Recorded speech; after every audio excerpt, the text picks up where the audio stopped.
What's going on, everybody? Frank Valkyria, welcome to the channel. Today we're doing maybe a first time, I'm not 100% sure. I don't remember if I did an X Japan before on the channel, but we're gonna do it. Most of you that are watching the Beyond series of reaction we're doing are asking me, hey, do you do also Japanese music? Hey, do you do also X Japan? Hey, we're gonna do it right now together with coffee. Helps. What can I tell you? Helps.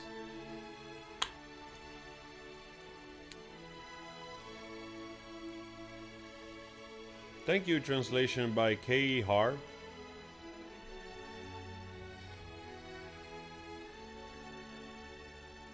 Nice orchestra. Even though it's probably the synth.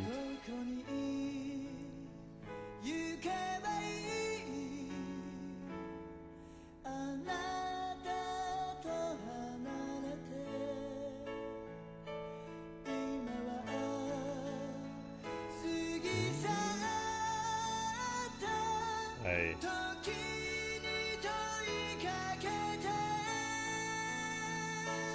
Jeez, man.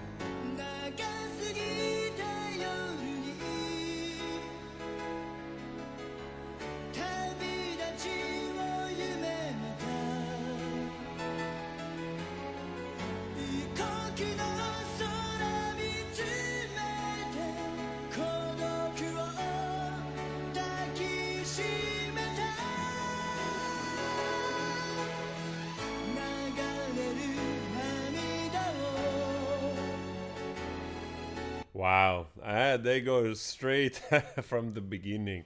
What a voice. I mean, it's undeniable that a lot of bands in Japan, especially in this type of glam metal genre, they were just fantastic. It's just no other way around. They were as good, if not better, than their American counterparts, which basically created the genre. I mean, you think of band like Mr. Big, Cinderella, Sebastian Bach, which was in Skid Row, I guess, right? But then also went solo. And then bands like Queensryche, and then the list goes on and on, even Guns N' Roses, of course. But, you know, you listen to this, and the guy is already like, bam. You know, also Bon Jovi, like he's already shooting live with the power. Boom, pitch, everything. Great.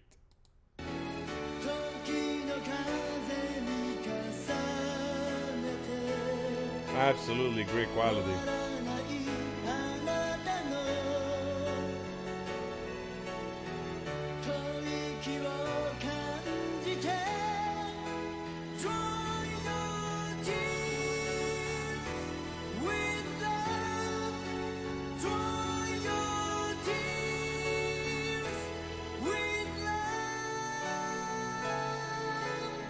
Wow, look at the belting. Jesus, man. Fantastic. I have to say, I've been always a fan of Japanese stuff from anime since I was a child. We grew up with that. We grew up with a lot of Japanese influence culture because of the animation they showed in Italy. And later on, I started to pick up also movies and also on music. One of my favorite bands was Lunacy. But then I also had, like, I don't remember who gave it to me. I had this tape with Soldier of Fortune on. I also don't remember the album, but it was fantastic. I always liked the incredible high voice and the rhythm, and just was different and at the same time similar, and I truly enjoyed it. So X Japan, I know it's probably the most well-known band from this glam rock period, but in general probably in terms of rock and metal, whatever. And I don't know a lot, so maybe it's a good time to indulge a little bit more into them. Of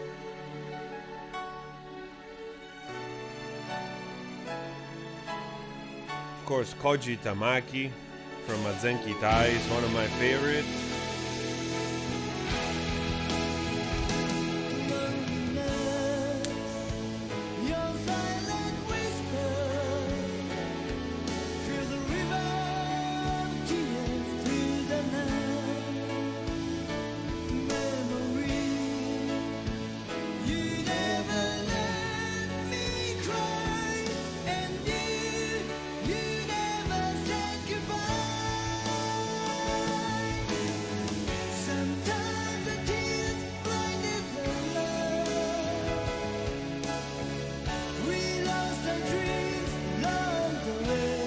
Okay, I saw something weird right here. So now I don't know if this actually it's the studio version overlaid on top of this video, because there was some delay there with the voice and the movement.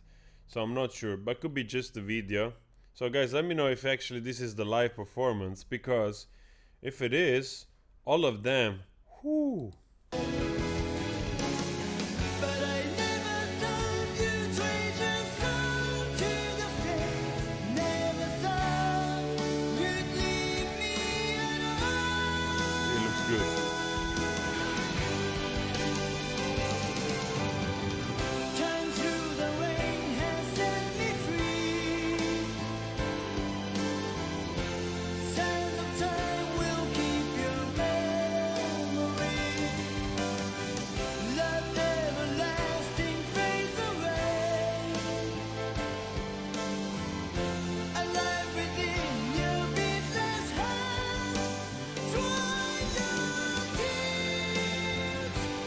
I mean, there's also newer bands in Japan that I like that for a period I really got into, like Gazette was also another one. There were a few songs of Gazette that I just had on repeat. I don't know why. Maybe they're also more commercial one. I just like them. So I always end up listening. I have to say, like, now that we're also doing more videos on Maneskin, which is this Italian band which is taking a little bit Europe by storm with the infusion of British kind of rock, infusion of 90s, and you know, those lovely sonority of funk and rock and a little bit of prog. So very, very nice. And I have to say something, like, the guys, you know, they're kind of making an image for themselves, being, you know, like in between this gender fluid and playing with the clothing, and there is that much freedom, and it's great, right?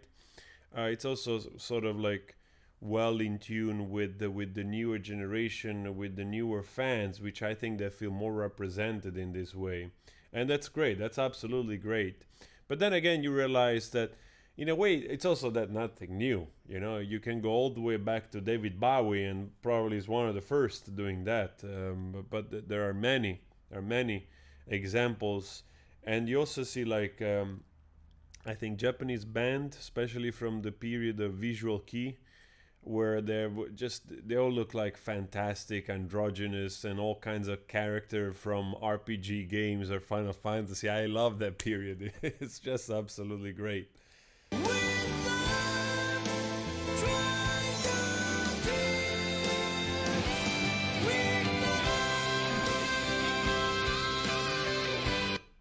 Actually, I think it's almost hitting almost some tenor stuff. I think it's probably one note shy. I apologize. I'm not a professional, you know, that I recognize, but I do know, like, how like a B4 and a C5 sounded. This isn't sounded like maybe one note before, could be. Yeah, but it's all the way up there. And it's crazy also to think, like, you think like this is really, really high, and it is, but then you realize that actually, like, lyrical tenor, they go like one notes or two notes, full notes higher than this, probably.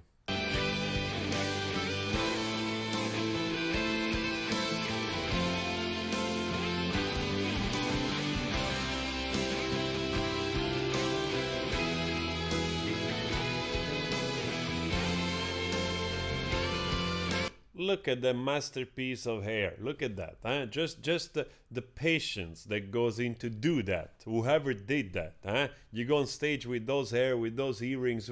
Look at that. Damiano from Maneskin. You see? Huh? Take inspiration from our friend X Japan. Look at those hairs. Fantastic. And also makeup. Huh?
Actually, I have to find out those last two notes. Where are they?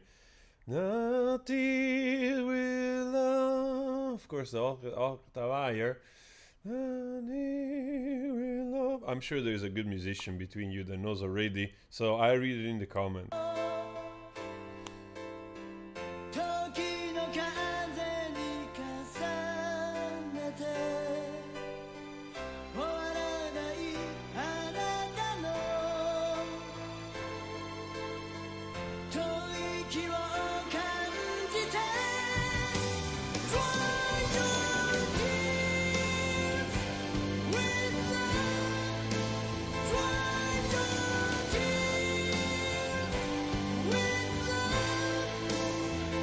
What a great ballad, huh? I didn't know this song. What a lovely ballad. I wonder if this is part of a late 80s song. Feels like it fits really well in that period.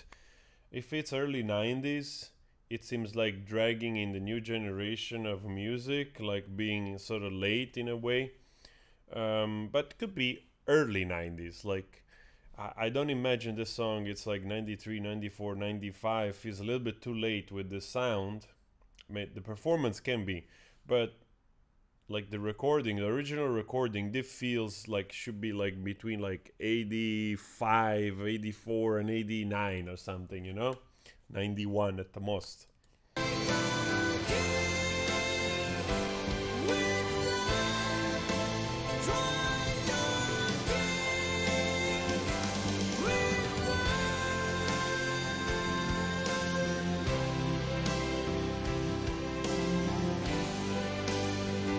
I mean, I'm saying those numbers because I know that after 91, really things started to change a lot. Grunge became very popular. Pop started to have a huge, like influence. Not influence, took a lot of space.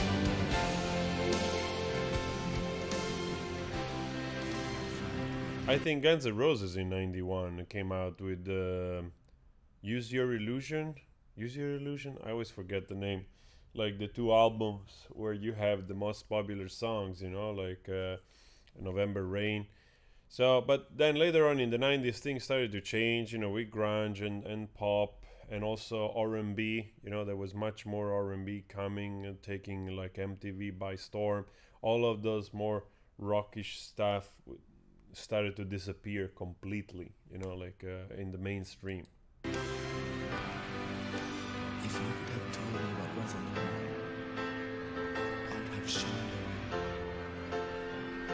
Someday, I'm gonna be older than you.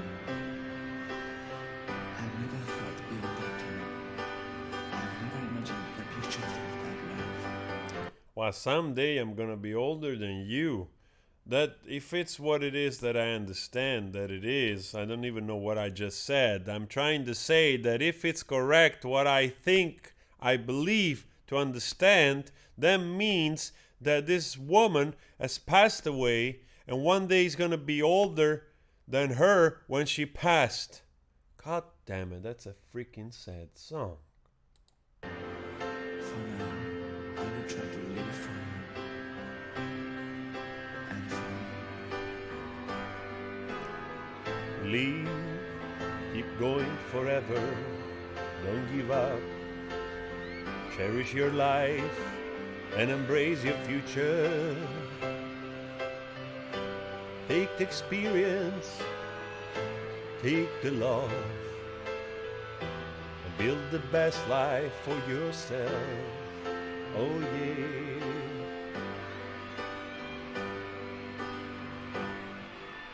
I will try to live with love. Exactly. And forever with tears. Oh, no, forever with tears. No, yeah, no, don't cry always. With love was good. With love is good. Look at the audience. Guys, it was really a pleasure to do this. Thank you so much for requesting it. We had a little bit of fun. And I would love to do more X Japan if you want to. We're doing Beyond X Japan. Brazil, don't worry. Don't worry, Brazil. Okay? I love you. We'll do more. Okay? Ciao.